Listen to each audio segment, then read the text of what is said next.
Yo, what's up? And welcome back to the Relationship Schools Smart Couple Podcast. I'm your host, Jayson Gaddis, and this podcast is all about long-term relationship. We get into love, L-O-V-E, but not the kind of love that you think.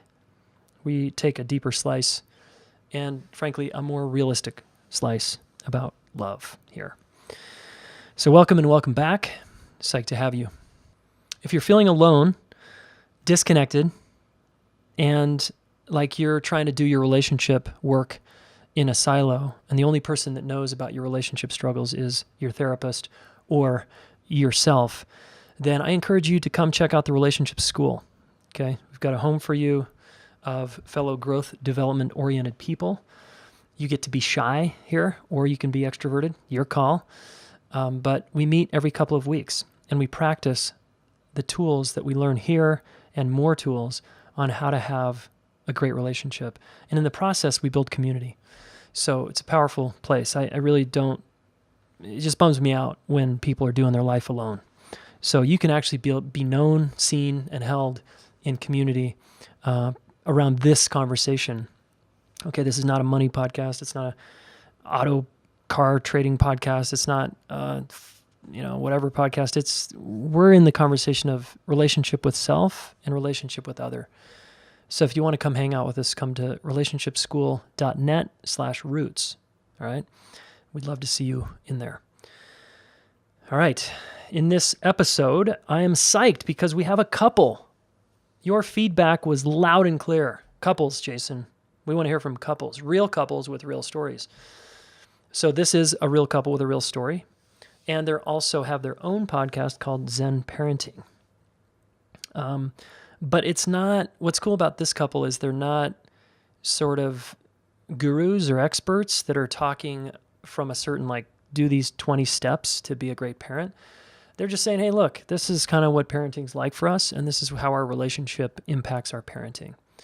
So I really like these guys. I first met them, apparently my Facebook fan page, the woman Cathy was on it one day, and I made a post about women and my wife and how they're like origami puzzles, and she forwarded it to her husband, and then they read it on their podcast and then went over it, unbeknownst to me.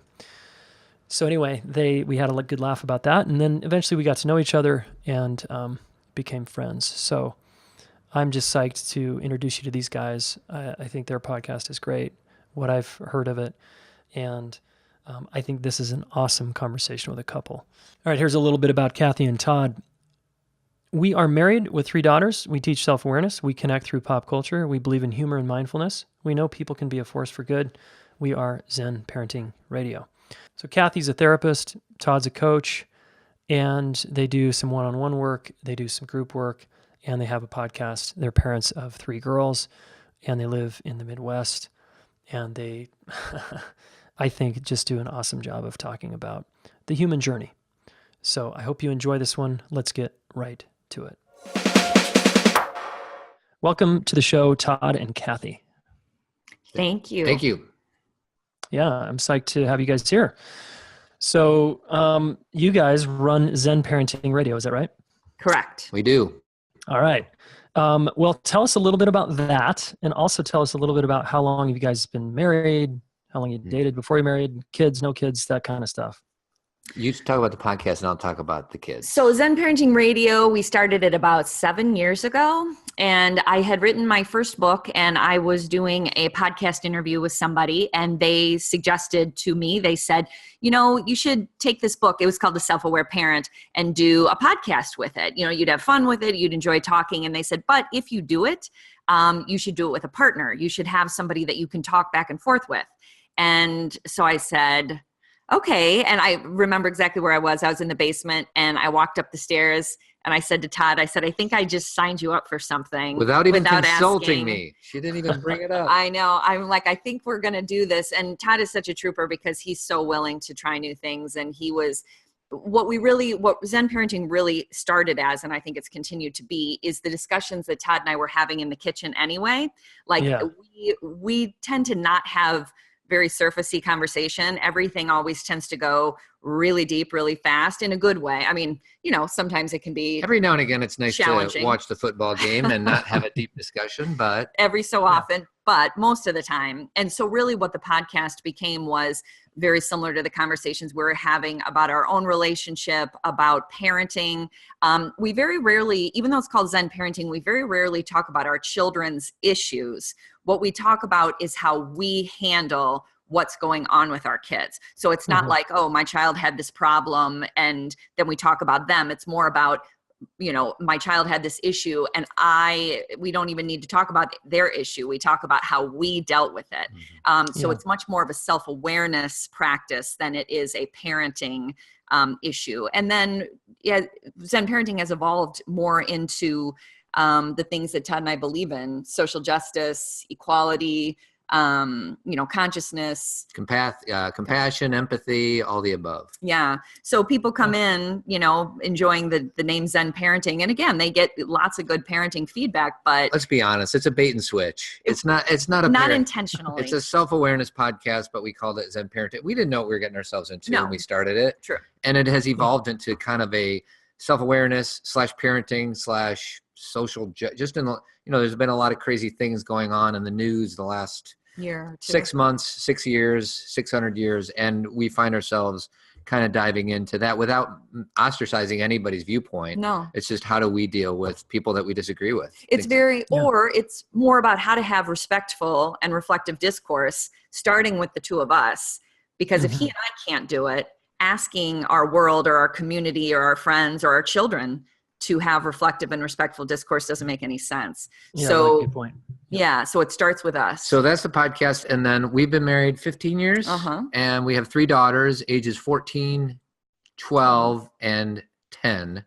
And we live in Chicago and it's awesome. So yeah, that's the deal. All right, cool.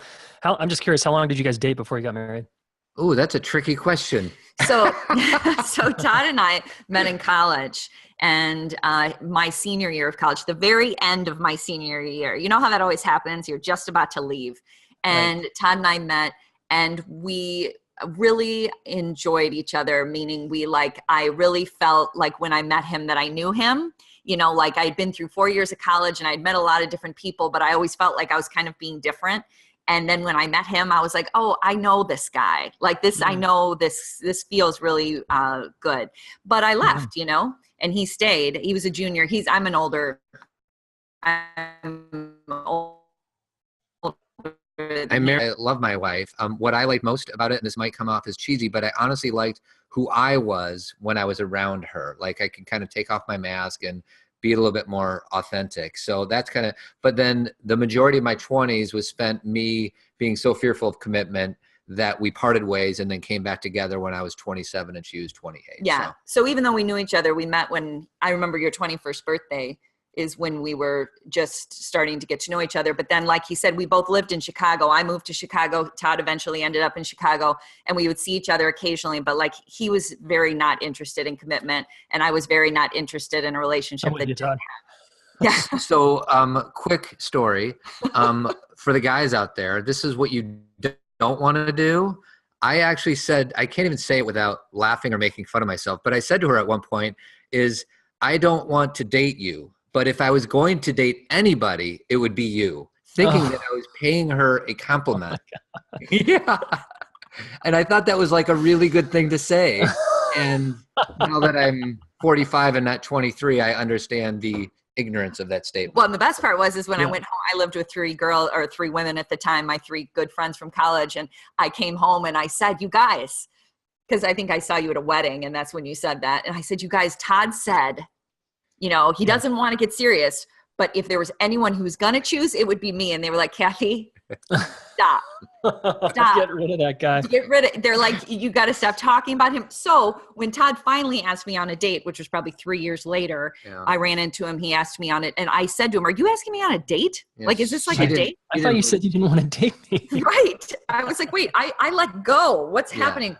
And so, but literally from that first date, I knew that we would be together. I knew that I didn't know that Todd and I would be together from the moment I met him. But once we went on a date and I realized he was now ready, I knew that we would eventually I grew marry. up a little bit. I was too focused on getting stupid and drinking with my friends instead of dating anybody. So once you committed to dating, I knew that we would be together. Yeah. Thankfully she was around.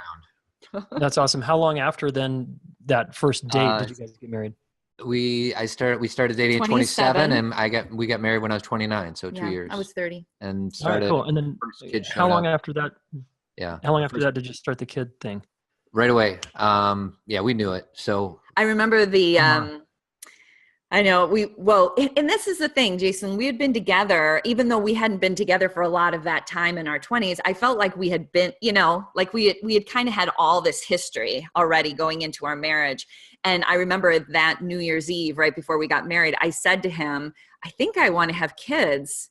And I had never really made that decision, I don't think I thought I wouldn't. I just hadn't said it out loud. And he said, me too. And he said, let's just do that. So literally right after we got married, we decided, let's just start trying. And we got married in April and I was pregnant in July. So we got very lucky. Yeah. Yeah. Beautiful. Okay. Wow. All right. And then so began the journey of figuring out marriage and being parents and pregnancy and all that stuff. So tell us, maybe take us to a time that was challenging after the honeymoon phase wore off, or like it was their honeymoon, and like how soon into it did you guys start dealing with yourselves and like, oh, this is actually harder than I thought it was going to be? Go ahead. I'll start with that. So right after I had our first daughter, Jayson, who's now 14, I right away had that identity crisis that I think a lot of new moms have, and I'm sure new dads do too.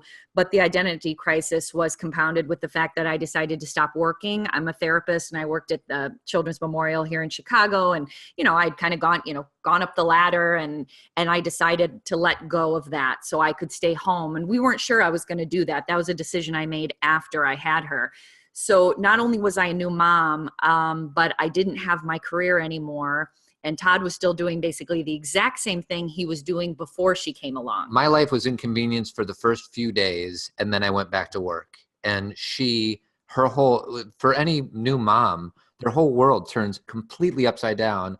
And for us guys, just kind of swoop in, take a few days off and go back to work. And it's really kind of an unfair system. The way that we did it, was. Once we had our third, we kind of had a different system. But the way we started it was very, I don't know if the word traditional is right anymore. It just was a very like kind of, I'll stay home, you go back to work. And I really did have somewhat of a spiritual. Totally. I'll give up my job. I'll give up my identity around what I was doing, my independence. Yeah. It was like that New York Mets guy. We did a podcast on this. That New York Mets guy took paternity leave and missed opening day of the season. I forget the guy's name. And then he got completely criticized because they said that his wife should have gotten a C-section before the opening day. Oh. And the fact that he took a few extra days to be with his child and this mom, it was just, for me, it was kind of insane.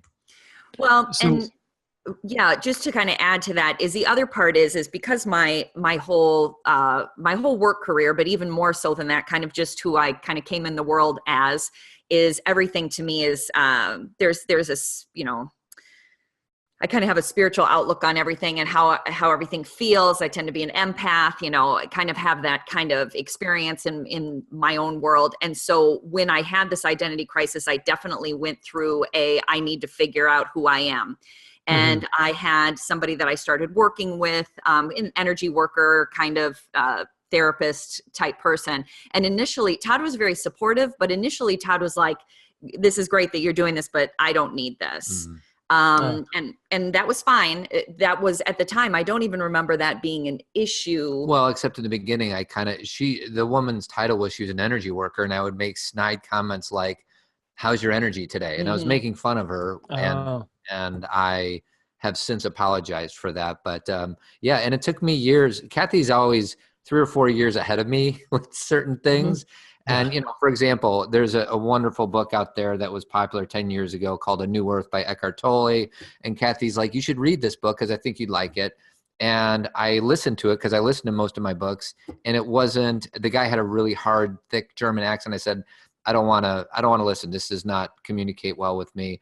And then Cathy just kind of let it go, and years passed. And then all of a sudden Oprah did this big thing with him on Skype, and it changed my world. So the fact that she knew that this book was going to change my world, offered it, but then pulled back and allowed me to not read it. And then I chose to, at some point in the future, read it. That's kind of a lot of wives out there are trying to fix their husbands, and that doesn't really work that well. Well, they sometimes ask the question, how do I get my husband to come along on this like self-awareness journey with me? And really my advice always is, because this has been our back and forth our whole time together, is you have to do this for you first. And if your intention is to be in teaching mode all the time of read my books and look at what I'm doing, I don't think it's going to land very well. Your intention has to be for you. And if you're really doing the work for you, then they will wonder, they'll be like, what's going on over there? I want to know more about what you're doing. And that's what happened. Yeah, because I was becoming she was passing me by. Yeah, I was becoming a more thoughtful, I was becoming more grounded in who I was, and he could recognize that. And I was still getting drunk with my friends on golf courses, and that didn't work. But let me give you credit for something. You weren't threatened by it. You never, ever said to me, stop doing that. That's true. I was not threatened by it. That's true. I've always appreciated that. When things got a little challenging as the identity crisis unfolded, Todd, were you, it sounds like you were a little checked out or something, or working a lot or something. Like what was going on with you and how did you support her through her identity crisis? Or did you, or were you just sort of like... I was almost always very loving, but I didn't want to sign up for it. And I didn't want to, as a man, you don't want anybody telling you what to do. And she didn't do that. But I was rarely ever critical of it. I let her do her thing. And then it got to the point for me, like one story I tell is I went on a weekend getaway with buddies and golfed and drank. And then I got home and she's like, how was your weekend? I said, it was really awesome. She's like, great. What'd you do? I said, we golfed, we had fun. She's like, great. How is your friend Charlie? How is your friend Casey? And I did not have a single answer for her because I literally did not know what was going on in their lives. Although I just spent 3 full days with these guys. Wow. It was a shallowness of time together.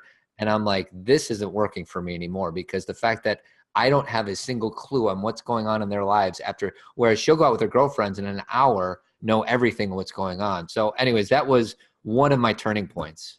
But then how did you support me? How did I support you through your work? Mm-hmm. Not through my work, but what Jayson was saying was when I was struggling, which I was in my identity crisis, how were you supportive of me? I just created the space for her to have her feelings. I didn't criticize her for how she was feeling. I tried not to fix her, even though that is sometimes what we guys try to do, is fix something. Yep. So I just created the space for her, really, and let her go through it and know that she was loved without condition, or as close as I can come to that. Okay. And then Todd, when you sounds like you had an aha when you realized you came home from your buddy's guys weekend and realized, gosh, I don't know anything about them. What did that set in motion for you? It was a shallowness. It was an emptiness. It was frustration. And I just knew that I needed to not just take life more seriously, but also take life less seriously. I mean, everything we talk about on the podcast is a contradiction, or it's a paradox. Like, okay, do you want to be more serious or less serious? And the answer is both. So, I kind of felt like life was passing me by a little bit. So I just started to engage in reading some books, and I started a men's group, and one thing led to another. And Cathy invited me to be on the podcast, and it just kind of organically happened, while at the same time I kind of set some intention to it, if that makes sense. Yeah. Cool. That's real. And how did that impact you, Cathy, that he started to basically, I hear, like, wanted a little more meaning and depth to his life? Like, how did that impact you? It was wonderful. It was and like he said, it was very organic. I like using that word because there was never it was very natural. It was like, I think what ended up happening, if I remember correctly, is I used to go see a lot of speakers and I used to go to a lot of conferences, and I was going to see Wayne Dyer one night. And I said, "Do you want to come with me?" And he's like, "I do." Like it was not like, "I'm doing it for you." This was like 12 years ago. He was like, "I do." And he was there and he bought a book, and it was all him. Like, it wasn't like, "Cathy, I'm doing this for you." Yeah. There was a shift. And so from there it was gradual. And I'll be honest, like skipping ahead a little bit, Jayson, like, it was wonderful that when we started working together, it felt natural. It felt exactly how it was supposed to be. But then it was also, he was doing so much of the work that I was doing that we started to collide into each other a little bit too. So as wonderful as it was that we started to grow together, we started to kind of hit each other too. When I'm a therapist and a coach and a writer, and then he became a coach and he started writing, our lives started to overlap. So we had to be really, we had to reframe. We had to reframe, and we continue to. This isn't like a period where I'm like, okay, we're done talking about that. We talk about it all the time. True. Wow. And so when things get challenging like that, at that stage, it sounds like one of your tools is you talk it out. You stay up late and have conversations after the kids go down, or what happens? Yeah, that's exactly what, and a few things regarding having heavy conversations.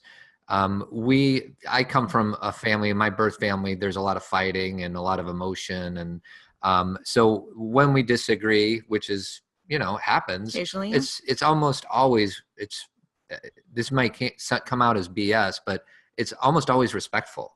Like we disagree, but we don't fight, if that makes sense. Yeah. And yeah, we do it after the girls go to bed. Sometimes in front of them. Every now and again, as long as it's respectful.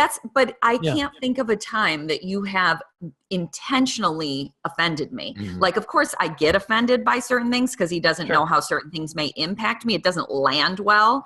But I can't think of a time in recent days, like in the last however many years, that you've been like, "I'm going to hurt you." And so, like, we were just having a conversation in the car 2 or 3 days ago. We were talking about something.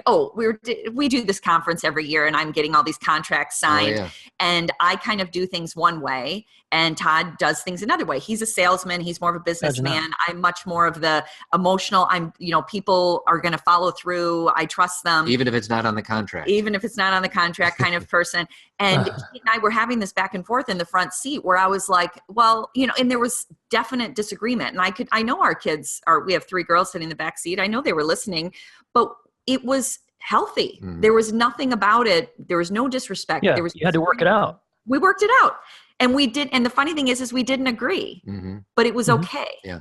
And 2 things, just for the listeners, Jayson, this helps because I always err on the side of providing resources. So 2 things that Cathy and I practice a lot is we use a term, I don't know if we came up with it or maybe somebody else did, is mini meltdowns. Because what a lot of couples do is they'll let stuff build and build and build, and then it'll explode and it'll be a huge fight.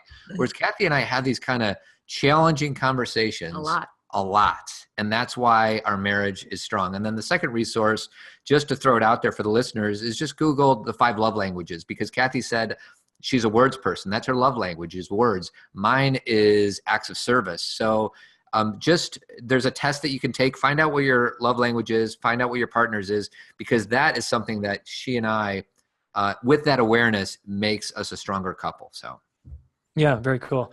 And how did you guys, I have some friends with 3 kids and I have 2 kids, which is a lot, in terms of being like present and there for the parenting experience, and all their needs, and trying to do it well and do it consciously and be a really well attached, involved parent. And there's like so many, ways to do it right nowadays compared to our parents because they didn't have a lot of resources. And then I see parents with 3 kids or 4 kids and I'm just like, whoa, that looks so intense. So 3 kids, I just have to imagine there's a lot of challenges both with the kids and you guys. And you gave us a couple resources right there. Can you take us to like a story or a time where it was getting pretty hard with the 3 kids and your schedules and like competing for airtime and sex life and just like what and how you guys got through it? Mm-hmm. I think that's ongoing. Like like right when you just said, can you give us a time? And I'm like, well, last week, 2 weeks ago, 3 days ago, there's always a challenge, right? Yeah. And like you said, all those pieces, the pieces of, I want to make sure that I have time for them. I want to make sure there's time for us. I want to make sure that we have time away. And me, as much more of an introvert, I need time alone too. Yeah. So, Todd's very happy to be with people all the time. And what I just said to Todd today, sometimes I wish I had an apartment inside of our house. So like I could go up to the apartment and then come back down and be with everybody. Because there's no people I like to be with more than my children and Todd. But even with that said, I'm much better when I go away for a while. So there is no perfect equation, but and I'm going to use these words. Todd may use other words. I can feel and Todd also travels for work. So I can feel when I don't feel connected to Todd, and then I know this is first priority. Mm-hmm. And when I say not connected, I mean like we're having surfacey conversations or we're being short with each other. And I'm like, okay, something's off. Yeah, something's off. Like, and sometimes we'll even have a deep conversation and I'll go, okay, wait, still something's off. Like, for me, it's very feeling. It's not about the words that were said. And I think you would agree. And then same with my girls. This is the thing that's really nice is they're really universal principles because I can tell when my girls are needing something.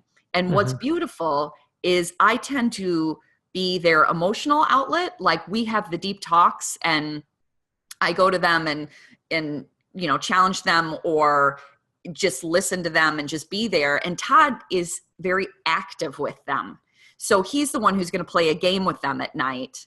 I'm the one who's going to sit with them if they're crying. Mm. And you're more being and he's more doing. You got it. And we can do vice versa, but not as well. Yeah. Like I'll play the games occasionally. He definitely listens. Yeah. My default is action and movement, and hers is stillness and emotional space. And can I do what she does? Of course I can. Sure. Can she do what I does? Of course you can. But kind of, and that's kind of like the rhythm that you get into in a household, and the rhythm is always changing. Like I think as parents, we're always trying to find like the arrival, the destination, and it is cliche, but there absolutely is no destination, and it's just something. And the other thing I want to mention is, when I speak to men's groups, a lot of times the guys or the wives are dedicated. They think of, the first, if they're going to prioritize their life, it's kids first because you help bring them into this world, and then hopefully your wife, and then yourself. And what Cathy and I teach is, as best we can, to kind of, the way I see it is flip-flopping that is, you cannot have something to give to your children unless you have it for yourself. So, the formula, because I think in equations, it's, take care of yourself first, so then you can take care of your wife. Because a lot of people put their kids in front of their wives, and that's not healthy because your kids are eventually going to be gone, and you're going to be with this person that you chose to marry decades ago. And these guys invest all their resources in their kids, and they forget about taking their wives out on dates. And you just said, take care of your wife. And I know what you mean when you say that. This is the words part that she's. Yeah, I get really focused on words. This ends up being our podcast, is me like dissecting all Todd's words. But when he says take care of the wife, as I am also taking care of each other. Him. It's not hierarchy. Not the traditional thing. We are equal partners, and you look after each other and your well-being. And you have each other in mind. And I mean, you guys both said something really important there. Just backing up, if I may, Cathy, you said, like, there's no one more important in my life than Todd and my kids. Mm-hmm. That's like, just that statement is like, wow. Mm-hmm. And then the next thing you said is something like, when we're disconnected or something's off, the number one priority is Todd and to get the connection, right? Mm-hmm. So those are signs of like a really strong relationship, in my opinion. So just for the listener, here's a couple who, when you say things like that, that's a sign that you're doing well. I just want to, it's like, wow. You. All right. A quick word from our sponsor, The Relationship School, on the class you never got in school that you could get if you really want to. Okay. I am blown away at what's happening just a couple of months into this year's 9-month Deep Psychology of Intimate Relationships course. I just want to read a couple statements from the Facebook group anonymously here I just asked the group, hey, what have you learned so far? What are you getting out of this course, if anything? And I was like, it's perfectly okay to say I'm getting nothing out of this course. And here's a couple of responses. I've learned to state my needs in a way that don't have the other guessing. I've learned that I'm very needy and I actually feel overwhelming desire to receive love, despite the fact that I've become a master at pushing it away. I've learned what needs I am responsible for filling and that I can't pass the buck to others for, and that feels very empowering. Another one says, I feel much more empowered in understanding my own nervous system in relation to others, and want to articulate my needs and blah, blah, blah, like amazing. Another one, I'm learning I shrink myself and I brush my needs aside in order to not be too much. The insights, guys, that people are getting from this course, just from the content and the partner calls they have to do with each other, are ridiculous. So if you want this type of experience, we are enrolling another round of the relationship school come January. We start. So actually pretty much now. If you're interested, go to relationshipschool.net/DPIR, which stands for the Deep Psychology of Intimate Relationships, DPIR.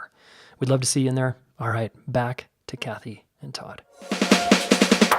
We just spoke to a group at our library, and Cathy came up with this. If you can just talk about the difference between when you label me as your husband versus, go ahead. Well, I had this like awareness around the time that I was having all these this identity crisis of what things meant to me. And one of the words that I didn't like was the word husband.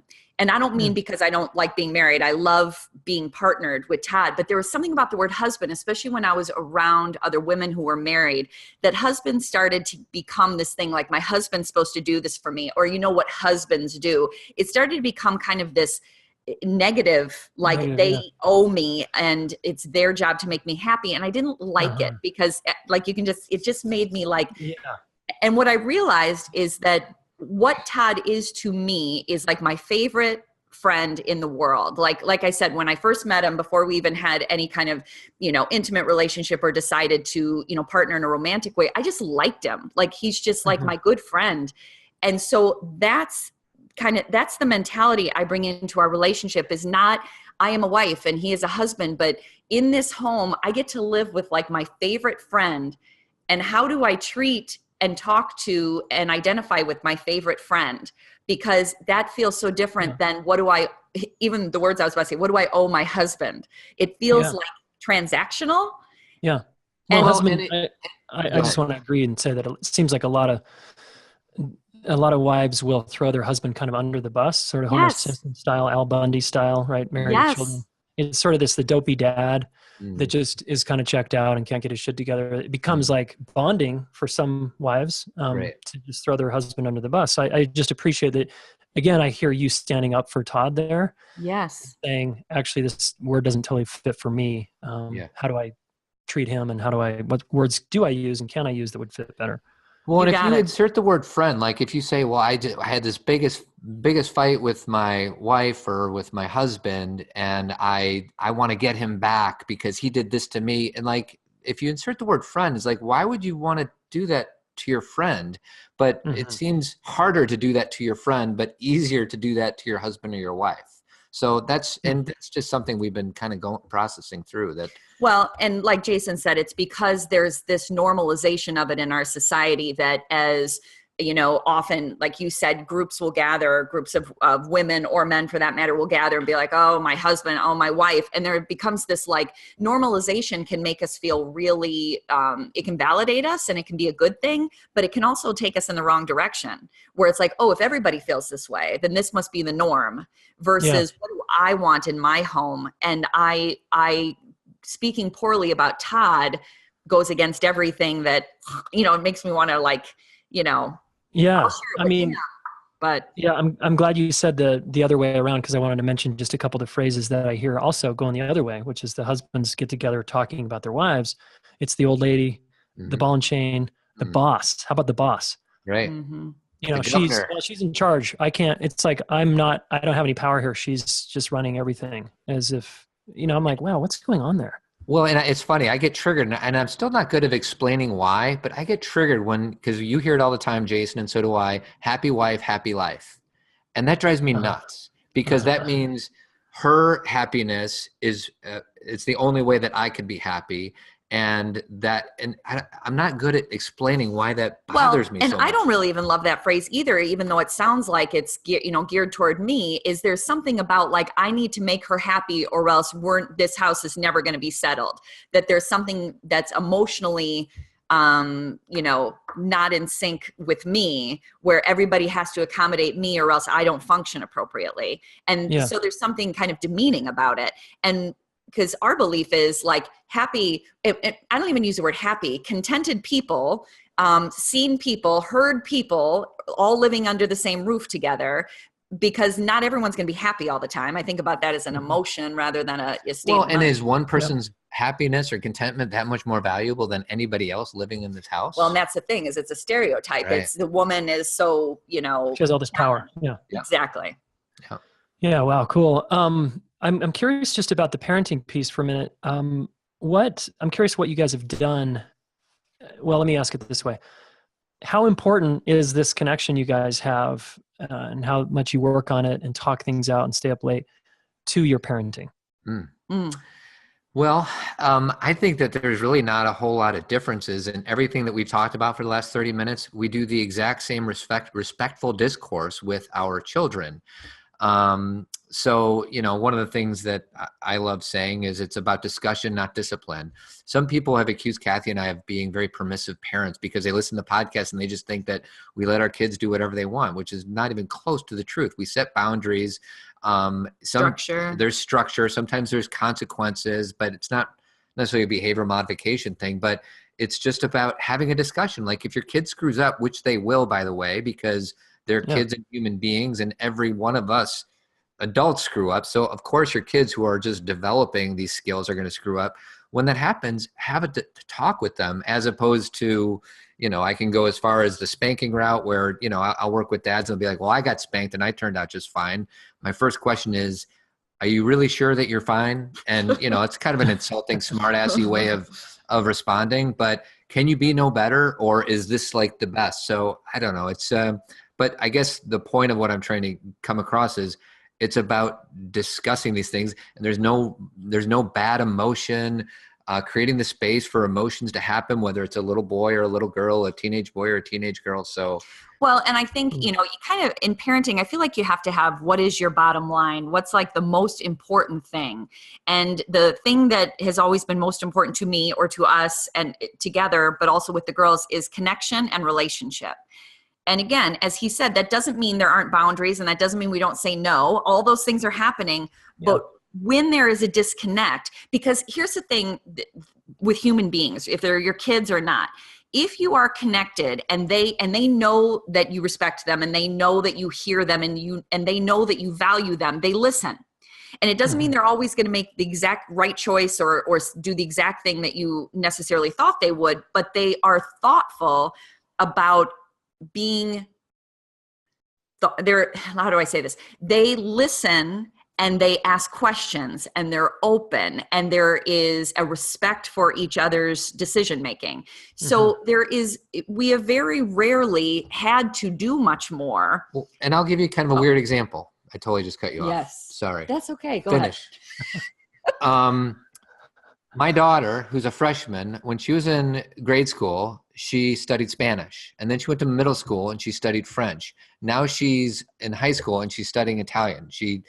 And there's a practical side of me said, dude, just stick with one. Why are you jumping back and forth? Because as the dad, I feel like I know better than her, and you got to stick with one if you're going to be fluent in any language. And what we try to encourage our listeners is parent from a sense of curiosity. Like, it might be that this girl is going to end up being fluent in 3 different languages, and she might live in Italy and France and Spain or Mexico. So it's this, or maybe she doesn't even use the language for her work, but she experiences all these different cultures. Like, there's more to it than what we think there is to it.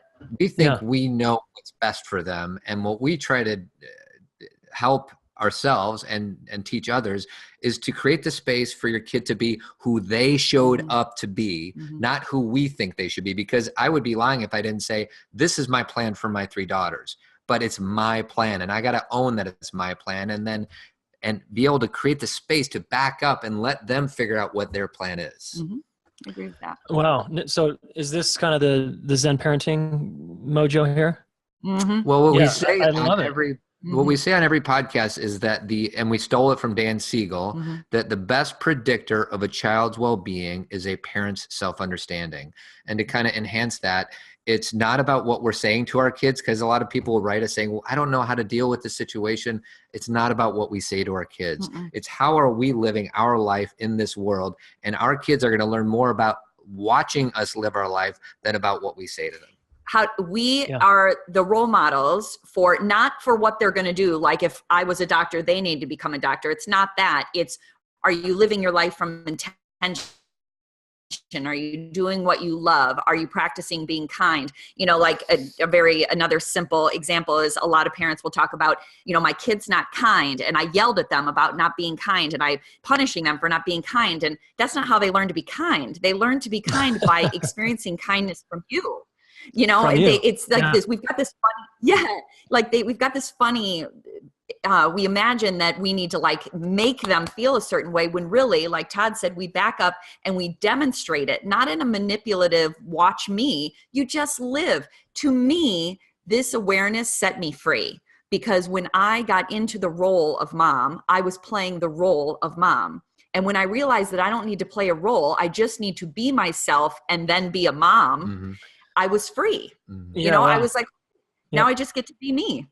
Well, and one example of that is Cathy, and I bring this up a lot, when our girls were really young, Cathy was a full-time mom. She's, you know, working 20 hours a day as a mom, feeding them, doing everything, as well as trying to have a professional life. But she used to feel guilty for going out with her friends. And she used to hide the fact that she would go out with her friends. And then one day she just kind of decided that she was going to celebrate getting ready with our daughters when she was getting ready to go out. And that is when Cathy's like, it's not a role to roll. Another phrase we stole from a friend of ours named Annie Burnside. She wrote a book called Soul to Soul Parenting. And it's not about these hierarchy roles. It's about, can you be yourself with your kids? And that is an example. Last night, Cathy was sitting on the couch with two of our daughters going through like silly Instagram photos. And it was silly and it was funny. And we feel like we have to be so serious as parents. And well, and the final thought is if we show up as ourselves, then that's how our girls learn to be themselves. It's not about, it's not saying be yourself and telling them in words. We are ourselves. We fail, we succeed, we are happy, we're sad, and then they can be that too. So that's what, you know, going back to what Todd said about living, I actually wrote a book called Living What You Want Your Kids to Learn. Just live it. Live it. Exactly. Yes. Okay, I want to recap. There's a few things, and then Todd, you can jump in.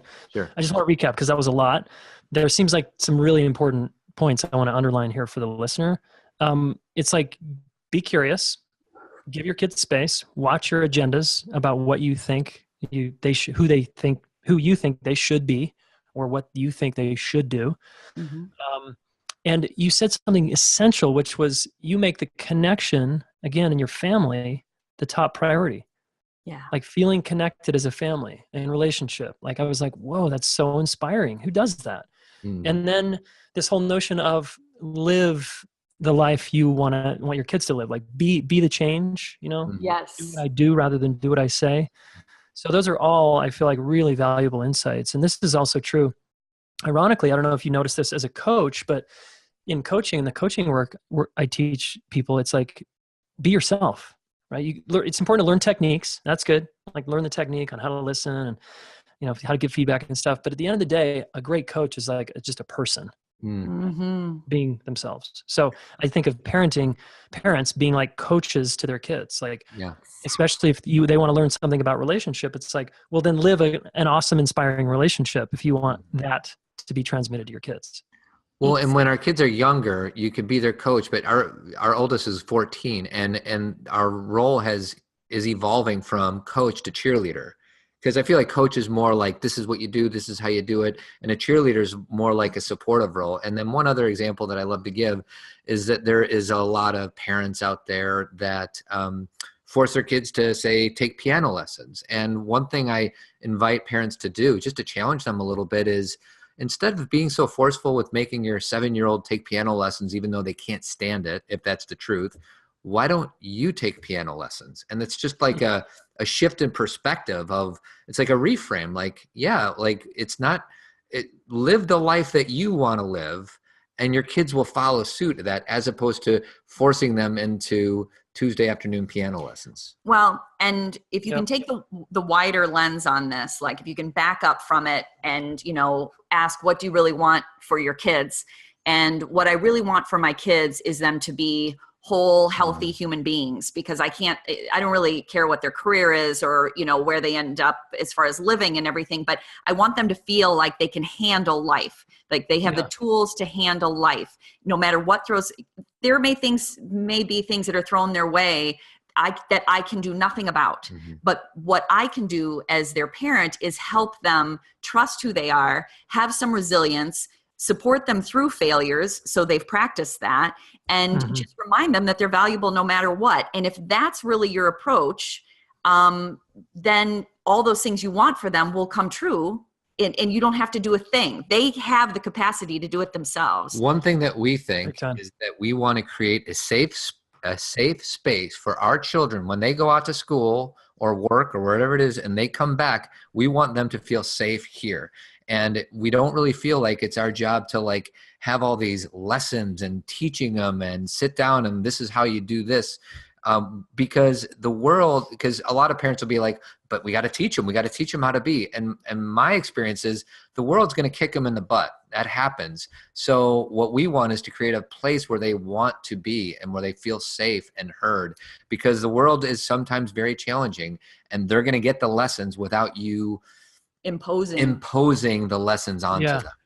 Yeah, I mean, you guys are speaking my language big time here. Why do you think this is so hard for so many parents? Like you're speaking very, to me, street level, practical, like kind of common sense in a way, parenting that's like, be the change and like create a safe space in your house so that your place is like the safe place they can come home to when they struggle and they meet those challenges and they can get your support. So why do so many parents struggle here? The reason that they struggle, in my opinion, is because they were once children and their parents did the best they could with what they had. But their parents, my dad gave me a bunch of his baggage, and my job is to try to shed my baggage so I don't pass it on to my kids. But it's a really tricky thing to be able to do.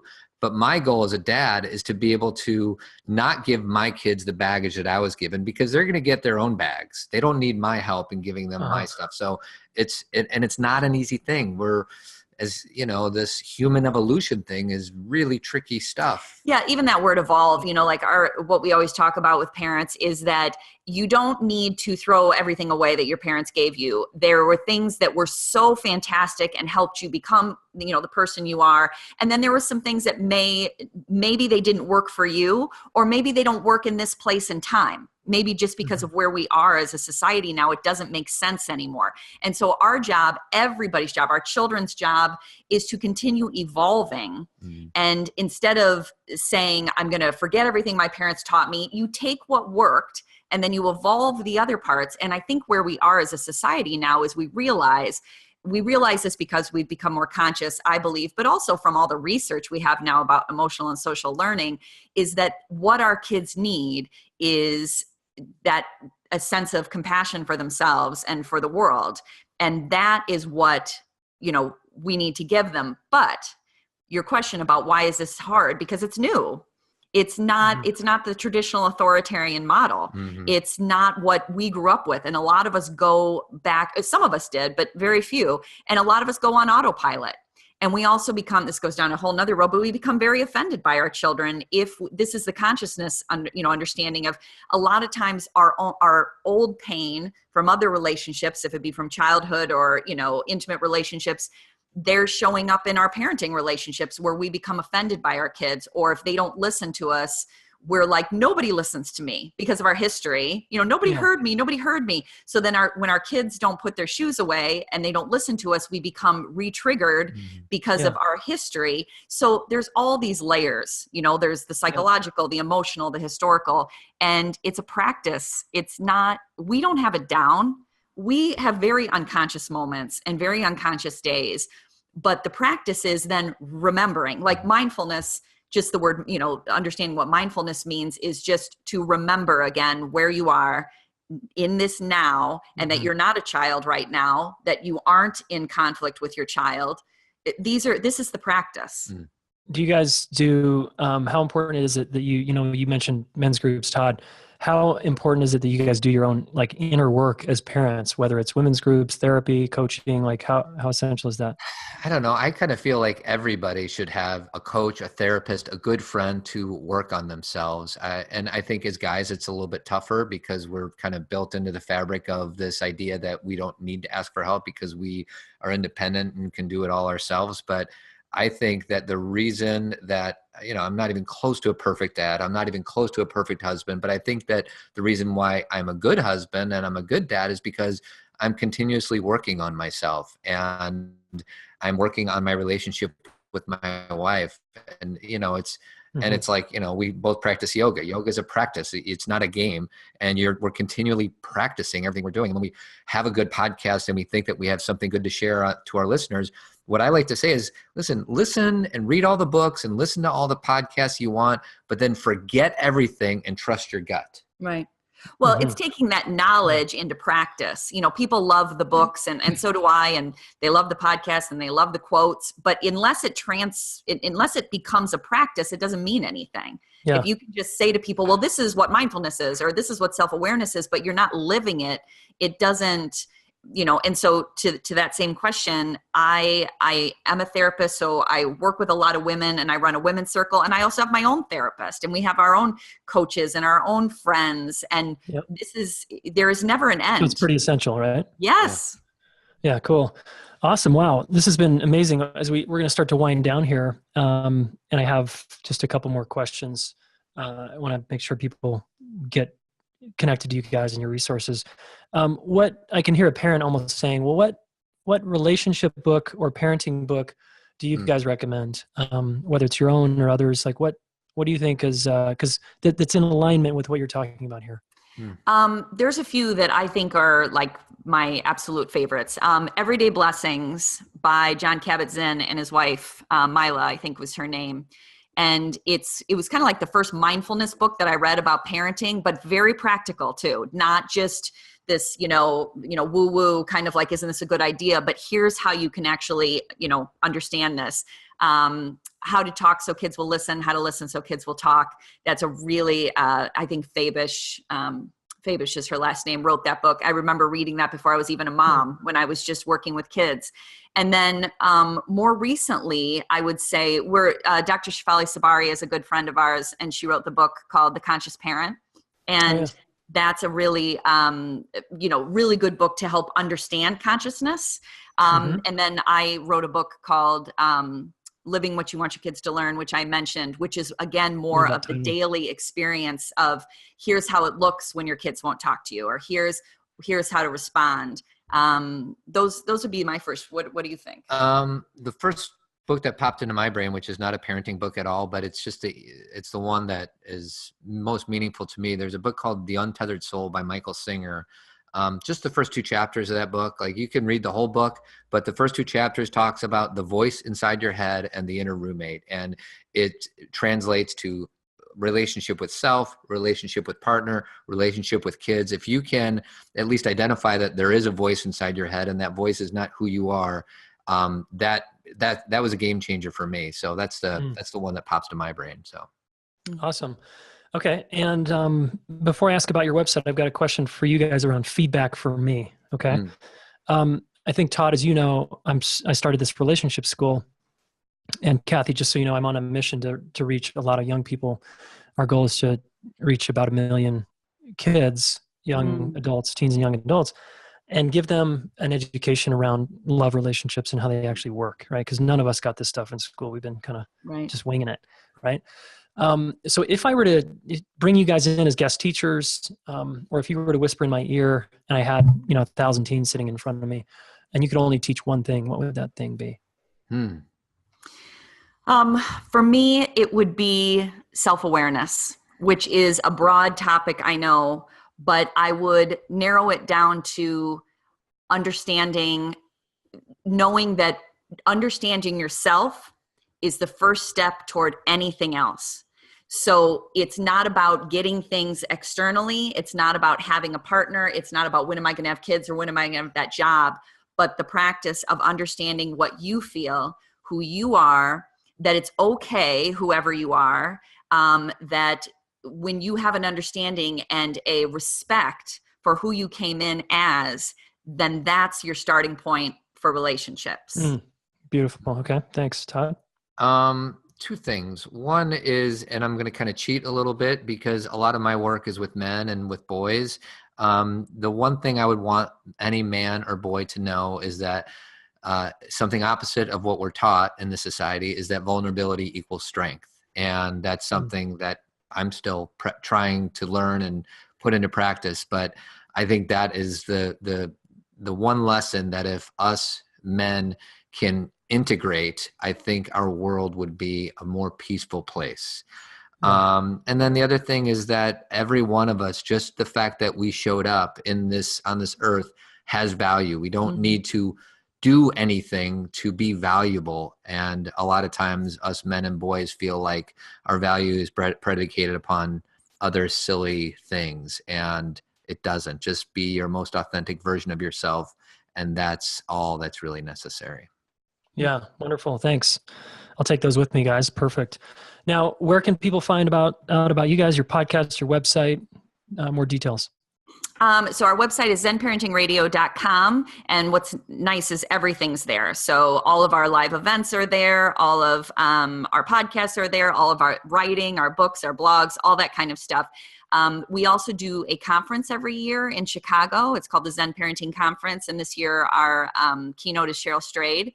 And so you can find the conference on zenparentingradio.com or at zenparentingconference.com. And I'll throw in a plug for my coaching practice. I coach guys. It's called toddadamscoaching.com. So you can check it out there. Okay, great. We'll throw all your links down in the show notes for the listener. Perfect. Well, thanks guys for all that you're doing to help us couples and parents out there. Thank you, Jayson. Thank this you, was Jayson. wonderful. Appreciate it. Yep. All right, there you have it. ZenParentingRadio.com. Cathy and Todd. I thought that was an awesome interview from two very grounded parents doing a fairly straightforward model around parenting. And your action step today, besides checking them out and their podcast, is to make connection a priority in your family. If you got kids, make connection a priority. I really loved what Cathy said there about halfway through the interview when they talked about their marriage basically for the first half. And then I said, well, let's talk about parenting now. And they're like, well, it's not really any different. We just take good care of each other and we treat each other with respect, and it comes back to us. So, and it's because I just imagine that they make connection and relationship the highest priority in their family. So if something's off, they come back to connection.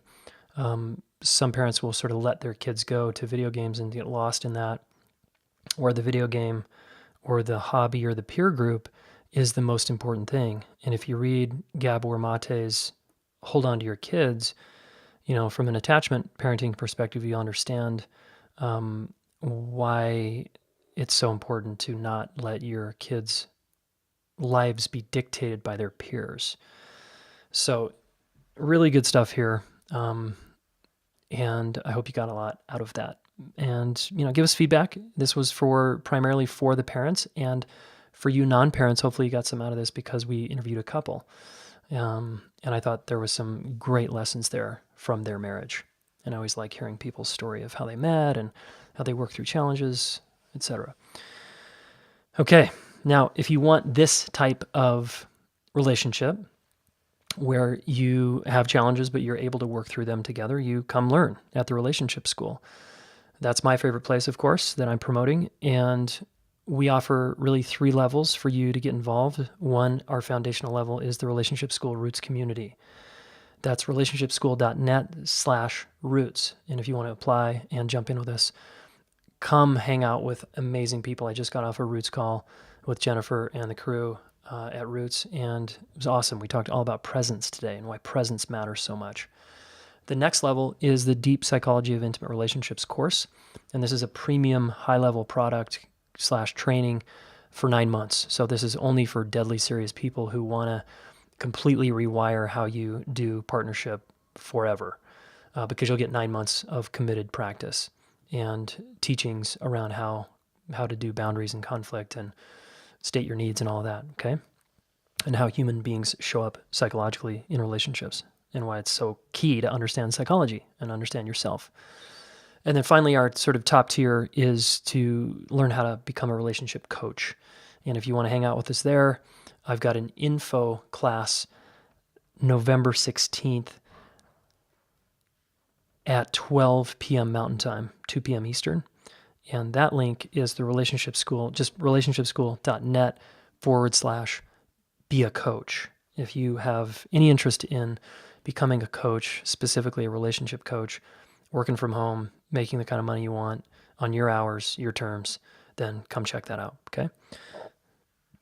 All right, folks, really wonderful hanging with you here and excited to end the year as we move toward the book launch of the Smart Couple Quote Book, which is coming out November 22nd. I hope you get a copy, okay? And we'll be promoting that. It's going to be the perfect gift, okay? Bite-size, snack-size morsels of relationship wisdom. So you don't have to muscle your way through a dense relationship book, all right? This is a no-brainer to get yourself or someone else for the holidays. All right, folks, thanks. Take care.